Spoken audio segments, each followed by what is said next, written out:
میں نے ایم اے پنجابی کا امتحان دیا 1996 میں، جس کا رزلٹ 1997 میں آیا۔ یونیورسٹی سے کوئی پیپر گم ہو گیا۔ جب رزلٹ آؤٹ ہونا تھا تو اس دورانی میں مجھے ایک لیٹر موصول ہوا کہ آپ نے یو ایم سی کیا ہے، یعنی آپ نے چیٹنگ کی ہے، آپ پر کیس ہے۔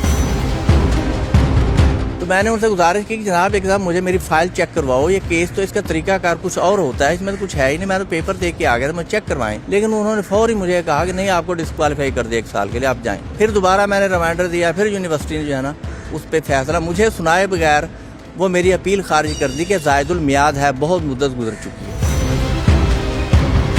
السلام علیکم ناظرین، نیوز الرٹ کے ساتھ میں ہوں اسد شاہ۔ ناظرین، آج جو کہانی میں آپ کو سنانے جا رہا ہوں بڑی دلچسپ اور ایک عجیب و غریب کہانی ہے۔ 28 سال سے ایک اسٹوڈنٹ جو ہے وہ پنجاب یونیورسٹی سے اس نے پنجابی میں ایم اے کیا اور ایم اے کی ڈگری اس کو نہیں ملی۔ وہ مختلف کمیٹیوں میں بھی پنجاب یونیورسٹی میں پیش ہوتے رہے، وائس چانسلر کو بھی درخواستیں دیتے رہے، پھر وہ تھک ہار کے انہوں نے لاہور ہائی کورٹ سے رجوع کیا۔ یہ سارا کہانی کیا ہے، کیا معاملہ ہے؟ جاوید اقبال صاحب میرے ساتھ موجود ہیں جو وہ اسٹوڈنٹ تھے، ان سے جانتے ہیں۔ سر السلام علیکم۔ وعلیکم السلام۔ کیا معاملہ ہے؟ 28 سال سے ڈگری کے لیے، اب تو آپ ریٹائرڈ ہو گئے ہیں میرا خیال ہے ٹیچنگ کے پیشے سے۔ جی بالکل بالکل، یہ کہانی کوئی ایسے ہے۔ اب میں ریٹائرڈ ٹیچر ہوں گورنمنٹ سینٹرل ماڈل اسکول سمن آباد سے۔ ٹھیک ہے۔ دوران سروس کسی بھی گورنمنٹ ملازم کے لیے ہائر کوالیفیکیشن کی انکریمنٹس لگتی ہیں، تو میں نے کہا چلو اینول ایگزام میں امتحان میں میرا جو ہے نا انکریمنٹ لگے گی، اور دوسرا یہ کہ میں اس میں پی ایچ ڈی کر لوں گا۔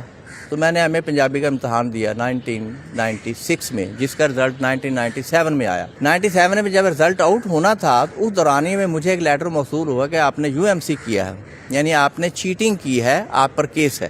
ٹھیک ہے۔ انہوں نے 2/9/1997 کو مجھے سنڈیکیٹ روم میں بلایا، چیئرمین ڈسپلنری کمیٹی کے سامنے پیش ہونے کے لیے۔ ٹھیک ہے۔ جب میں پیش ہوا تو انہوں نے دور سے مجھے کہہ دیا کہ آپ کو 1 سال کے لیے ڈسکوالیفائی کر دیا۔ تو میں نے ان سے گزارش کی کہ جناب ایک دم مجھے میری فائل چیک کرواؤ، یہ کیس تو اس کا طریقہ کار کچھ اور ہوتا ہے، اس میں تو کچھ ہے ہی نہیں، میں تو پیپر دیکھ کے آ گیا تھا، مجھے چیک کروائیں۔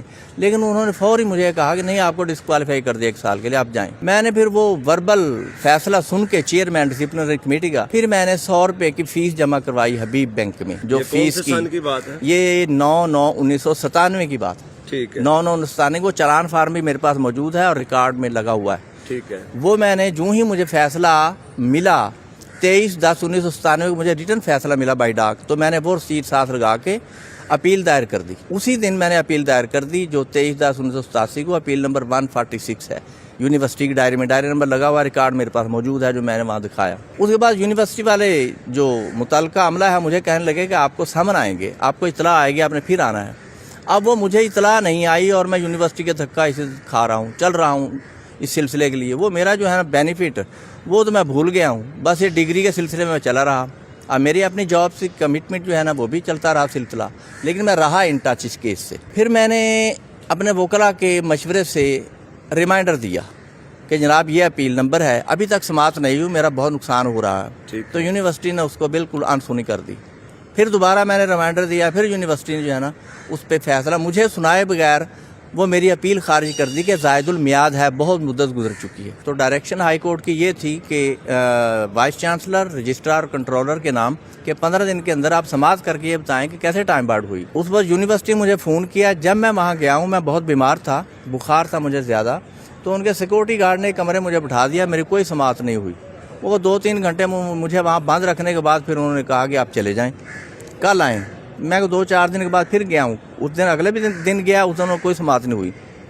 پھر 5-6 دن کے بعد میں گیا، جب بلایا انہوں نے مجھے، تو پھر انہوں نے کہا آپ کا فیصلہ ہم نے کر دیا اور ہائی کورٹ کو بھیج دیا۔ میں نے کہا اس کی کاپی آپ سماعت کے بغیر ہی آپ نے بھیج دیا، چلیں اس کی کاپی مجھے دے دیں۔ کہہ رہے آپ کو بائی ڈاک کاپی آ جائے گی فیصلے کی۔ اس کے بعد پھر میں جو ہے نا بار پھر میں وکلاء سے مشورہ کیا، انہوں نے کہا آپ ایسے کریں، ہم لیگل نوٹس بھیج دیں یونیورسٹی کو۔ جب انہوں نے لیگل نوٹس یونیورسٹی کو بھیجا تو اس کے ساتھ انہوں نے فیصلہ جو ہے نا سماعت کا جو بھی سے ریکارڈ سارا لیا، پھر انہوں نے وہ فیصلہ ہمیں دیا۔ اس کے ساتھ ہی دورانیے میں اس طرح بھی ہوا کہ جو وقفہ مجھے ملا، میں ڈسٹرکٹ جوڈیشری میں گیا، انہوں نے مجھے جواب دے دیا۔ اس کے ساتھ پھر میں صوبائی محتسب کے ہاں بھی گیا، وہاں انہوں نے مجھے جواب دیا کہ کیس ہم نہیں آپ کا سنیں گے۔ تو اس طرح میں جگہ جگہ بار جو فورم مجھے سر آتا رہا، میں وہاں پہ پیش ہوتا رہا۔ تو پھر کیا ہوا، میں بیمار بھی رہا، کئی سال بستر عدالت پہ پڑا رہا۔ تو پھر میں نے اپنے وکلاء کے مشورے سے ٹرائل کورٹ میں کیس دائر کیا۔